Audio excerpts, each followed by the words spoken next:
Hi, in this video we are going to implement the helper methods such as this traverse, so let's start with it.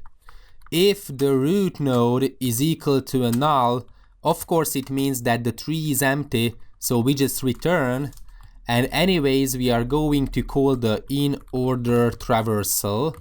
It's going to be a recursively implemented method, and we start at the root node, of course.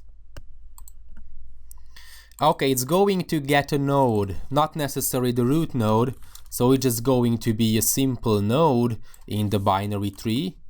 And we go as far to the left as possible. So if the node.getLeftNode is not equal to a null, we are just going to call this in-order traversal method on the node.getLeftNode.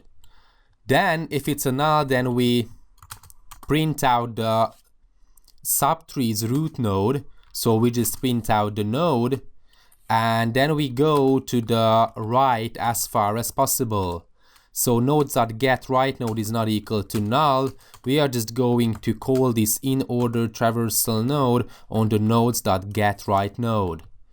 Okay, so basically that's all about the in-order traversal. As we have discussed earlier, the in-order traversal is quite intuitive. We just have to traverse the left subtree, then we have to print out the root node, and then we have to visit the right subtree.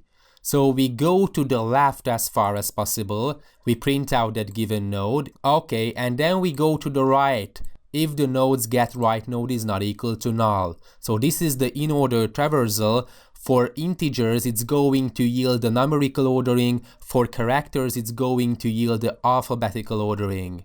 We are going to have two more helper methods. The public integer height, it's going to get a node as a parameter. Okay, we just have to height, sorry.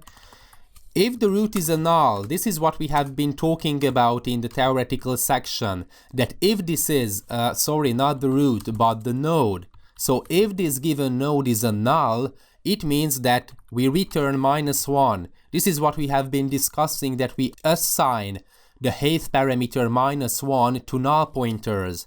And anyways, we are just going to return the node's height parameter. It can be 1, 2, 3, 4, whatever. It's very important that if the node is a null, it is a null pointer or a null reference, we set it to -1 by definition. This is how we define the height for an AVL tree for a null node. Okay, and we are going to implement the getBalance method, which is going to public integer get balance. It's going to calculate the balance for a node. Okay, so if the node is a null, if the node is equal to a null, then the balance is going to be 0. What does it mean? The balance factor is basically the difference between the height of the left subtree and the height of the right subtree. So we just have to return the difference between the height of the node get left node, which is basically the left subtree, and the height of the node dot get right node, which is basically the right subtree. So we calculate the left subtree's height, we calculate the right subtree's height parameter, and the difference between the two of them is going to be the balance factor. It's very important that if this balance number, this balance factor, is in the range -1 and +1, it means that the tree is balanced. Basically, the left subtree and the right subtree height parameter doesn't differ more than 1. If this difference is greater than +1 or smaller than -1, then we have to make the rotations. This is exactly what we have been discussing in the theoretical section. Okay, so that's all about this getBalance and the height method.